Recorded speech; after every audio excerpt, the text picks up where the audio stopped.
பதநீர் வந்து சுண்ணாம்பு அந்த பதநீர் சொட்டு விழும்போது கலசத்தில் சுண்ணாம்பு தடவிப்பாங்க. அதில் வந்து அந்த கால்சியம் டெபாசிட் ஆகும்போது அதில் வந்து ஈஸ்ட் வளராது.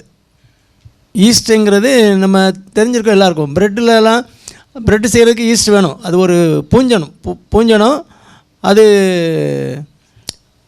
ஈஸ்ட் இருந்தால் தான் ஒரு இனிப்பு உள்ள பொருள் வந்து புளிக்கும், நொதித்தன்மை வரும். அது அந்த இனிப்பில் வந்து சுண்ணாம்பு இல்லாமல் இருக்கப்போ அந்த காட்டில் உள்ள ஈஸ்டரில் ஆட் ஆகி சேர்ந்து அது ஒரு நொதித்தன்மை வரும்போது அதில் வந்து ஒரு 4% ஆல்கஹால் இருக்குது. நம்ம பீரில் அது ஒரு 8% 10% ஆல்கஹால் இருக்கும். மற்ற ஜின் ஒயின் இதெல்லாம் போனீங்கன்னா 40% 50%, நம்ம பட்டாச்சாரம் எல்லாம் 100% அந்த மாதிரி மெத்திலேட்டட் ஸ்பிரிட்டு அது 80% 90% அப்படி போயிடும். இதில் வந்து பதநீர் கொடுக்கறது சின்ன குழந்தைகளும் கொடுக்கலாம், எல்லோரும் கொடுக்கலாம்.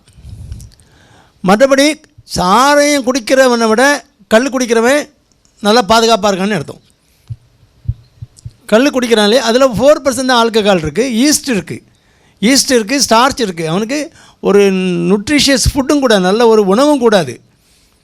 ஆல்கஹாலுங்கிறது வந்து வெறும் எம்டி கலோரி, லிவருக்கு டேஞ்சர், கேஸ்ட்ரிக் இரிட்டேஷன் எல்லாமே டோட்டலாகவே நம்ம பாடிக்கு தேவையில்லாதது, எல்லா பிரச்சனையும் கொடுக்கக்கூடியது ஆல்கஹாலுங்கிறது. அதனால் அந்த கல் குடிக்கிறவனுக்குமே அந்த போதையை வந்து அதிகமாக கேட்டு அவன் அந்த சாரைய பழக்கத்துக்கு வந்துடக்கூடாது. மற்றபடி கல்லோடு நிறுத்திக்கிட்டான்னா அது நல்ல ஒரு பானம் தான். சின்ன குழந்தைகள் கூட கொடுக்கலாம். ஒரு குறைஞ்ச அளவு 1 ounce 2 ounce கொடுக்கலாம். அது ஒன்றும் கெடுதல் கிடையாது. அதுபோல் சிகரெட்டு குடிப்பதில் ஃபில்ட்ரு சிகரெட்டு குடிப்பது தவறு. ஃபில்ட்ரு வச்சு குடிக்கிறதுனால அந்த நச்சு பொருட்கள், கார்சினோஜன்ஸ், கேன்சர் உண்டு பண்ணக்கூடிய கிட்டத்தட்ட 150 நச்சு பொருட்கள் சிகரெட்டு புகையில் இருக்குது. அது ஒன்றும் ஃபில்டராகி வெளியில் போயிடாது. அது சில கார்பன் அந்த புகையில் உள்ள அந்த கார்பன் டஸ்ட் வேணால் போகலாமே தவிர அதில் உள்ள நச்சு பொருள் நிக்கோட்டின் அதெல்லாம் வந்து ஃபில்டர் ஆகி போகிறதில்ல.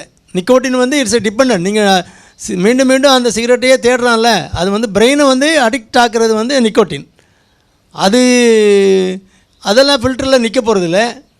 அதுவும் போக நான் சொன்ன மாதிரி கேன்சர் உண்டு பண்ணக்கூடிய 100-150 பொருட்கள் இருக்குது. அதில் வேணால் ஒரு 10-20 வேணால் ஃபில்டர் ஆகுமே தவிர ஃபில்ட்ரு வச்சு குடிக்கிறதுனால கெடுதல் இல்லைன்னு சொல்கிறது தவறு. அது அவன் சாக்கு போக்கு சொல்லிக்க வேண்டியதான், ஃபில்ட்ரு வச்சு குடிக்கிறேன்னுட்டு. என்ன தான் ஃபில்ட்ரு பண்ணாலும் அந்த நச்சு பொருள் எல்லாம் உள்ளே போகுது. கேன்சர் கண்டிப்பாக வரும்.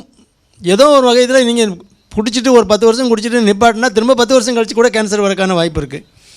அதே மாதிரி ஹார்ட் ப்ராப்ளம், இரத்த குழாய்களில் அடைப்பு வந்து இருதய பிரச்சனை, ஹார்ட் அட்டாக்லாம் வர்றது சான்ஸும் நிறையா.